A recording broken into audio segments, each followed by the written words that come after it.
Hi guys, welcome back to Mulberry Branch Farm. If you're new here, thanks for visiting. If you're returning, thanks for hanging around for the madness for more than one episode.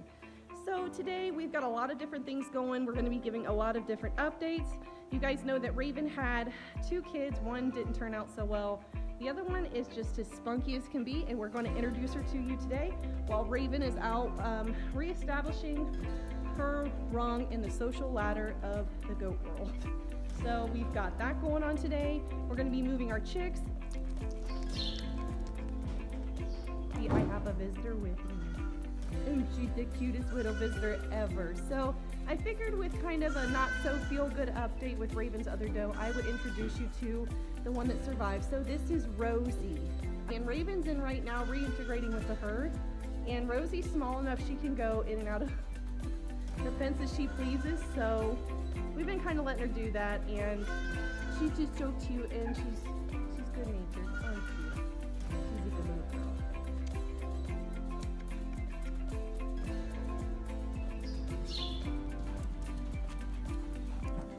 I don't know if the world is ready for Rosie Roo, but Rosie Roo is ready for the world.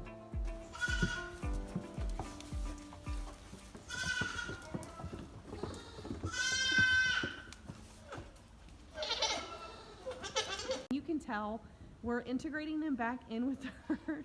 She is so cute. See? Oh, little girl. You're so sweet. Oh, you're so sweet.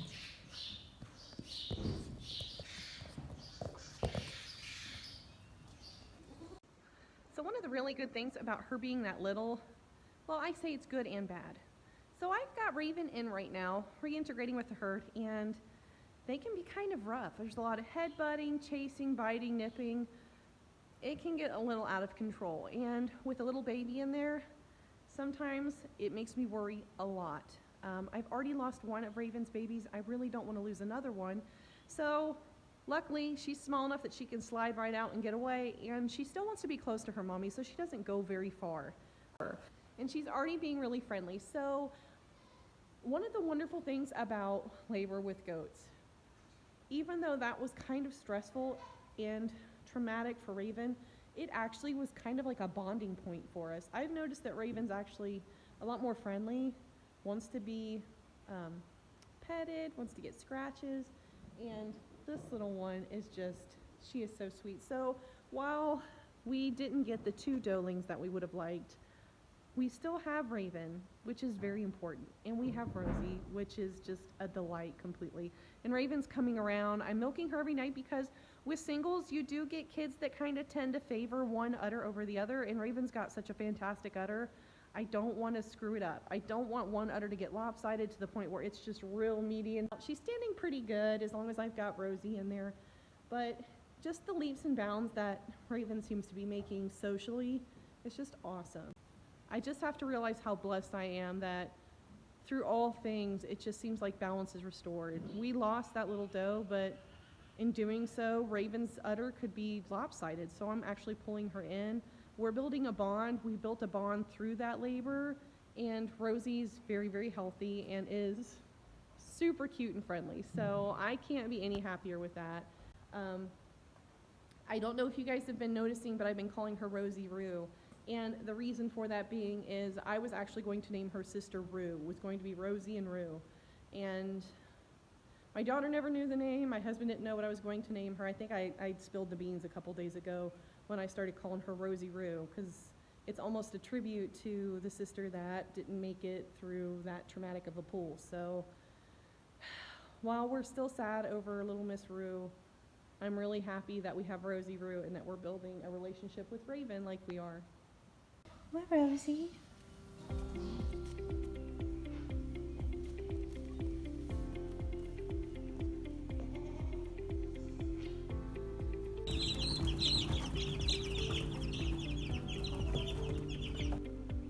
So now that we're done playing with Miss Rosie, I decided to move on to the next project, and you can tell by the perspiration, it's a little hot outside.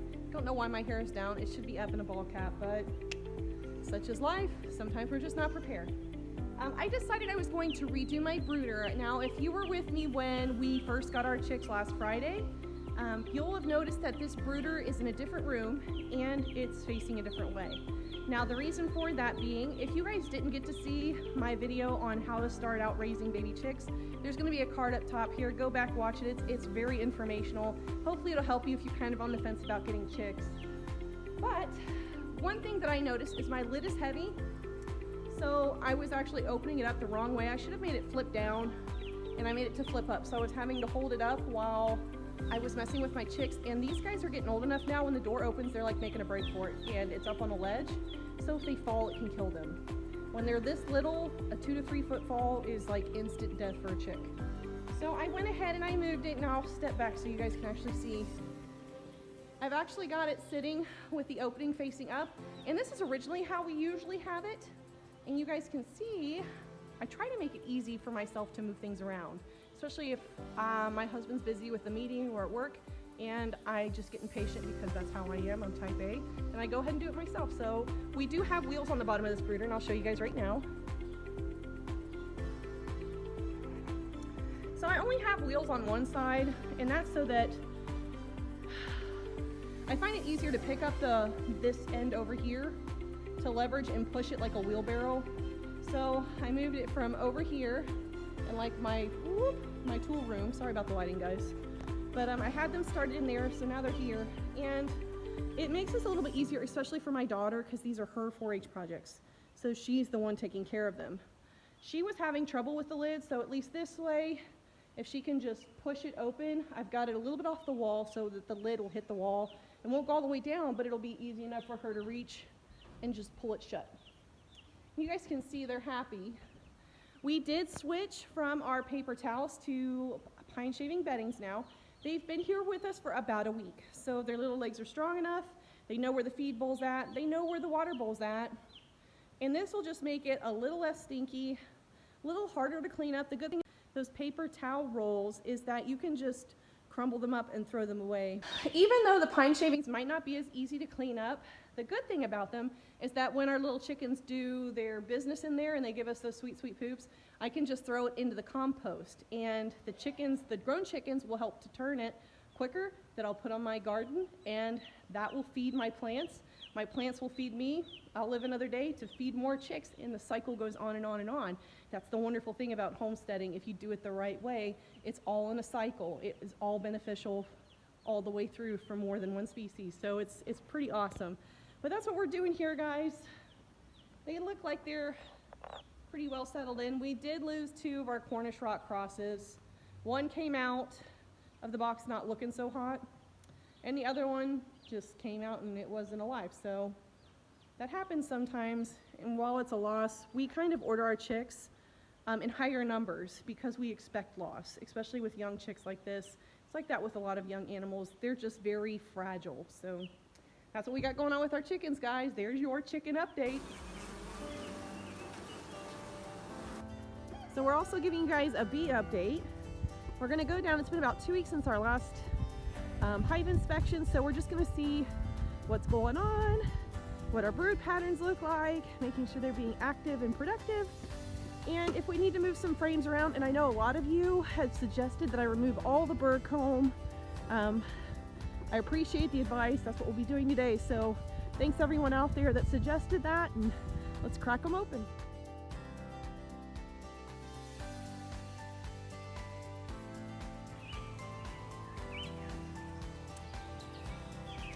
Yeah. They all redo their job. The queen is doing her job. There's I would larvae. say we'll clean this up, but after that, we'll just let them settle in. Yeah, they've got drone brood, capped brood.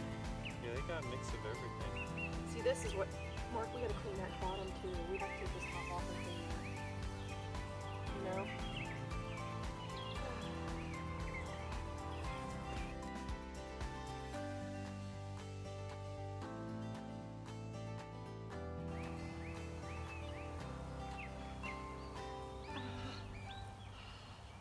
Get stung. I closed on him. Just pulled the stinger out. I'm sorry, fella.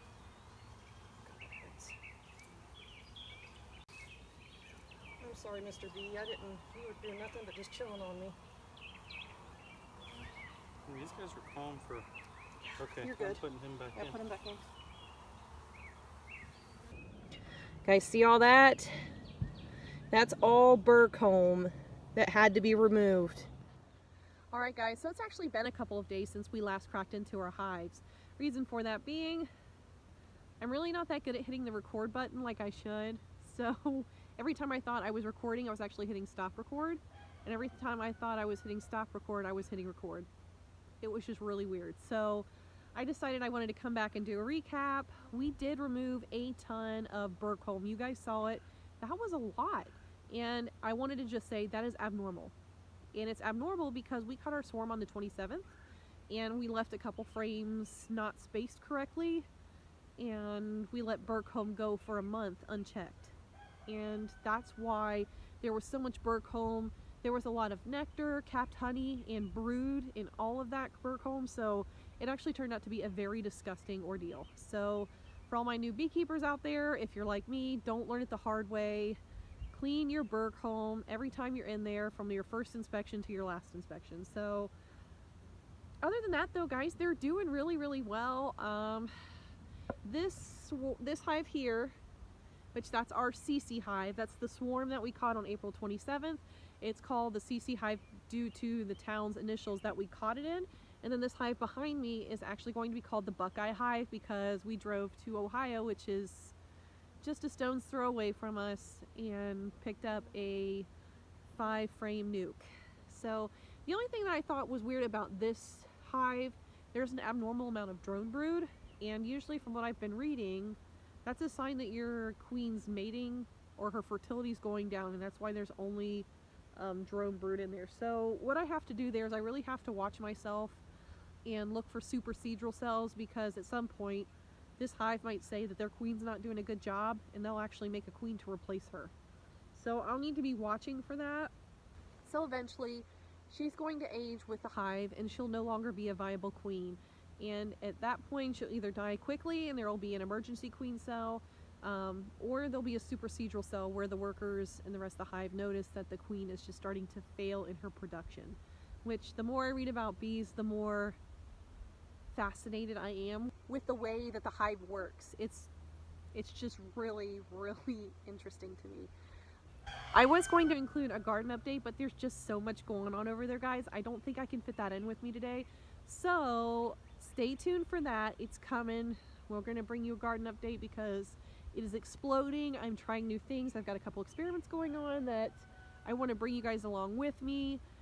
But I think that's going to do it for today, guys. We got to go into the goat barn. You guys got to see Rosie and meet her and see her adorable personality. You saw what's going on with our meat chickens right now with our brooder, and you got to see what's going on with our bees. So next up is going to be our garden update. But we have a whole lot of things coming, guys. So if you found yourself enjoying this video, please let me know. Drop me a like, leave me a comment, let me know what you thought about the bees, about the chicken brooder, if there's any way there that I could probably improve. What do you do to raise your chickens? Leave me a comment about Rosie, anything like that. We love talking with you guys, and if you feel the need, please subscribe. So until next time, guys, thanks. Bye. Did you miss our video on when we caught the swarm? If you did, click right here. If you forgot to subscribe, click right here. Give me Rosie. Good girl. There's a good little girl. Where you going? Rosie. He's playing hide and seek. There is Rosie. There she is. Are you being naughty? Rosie, don't be naughty.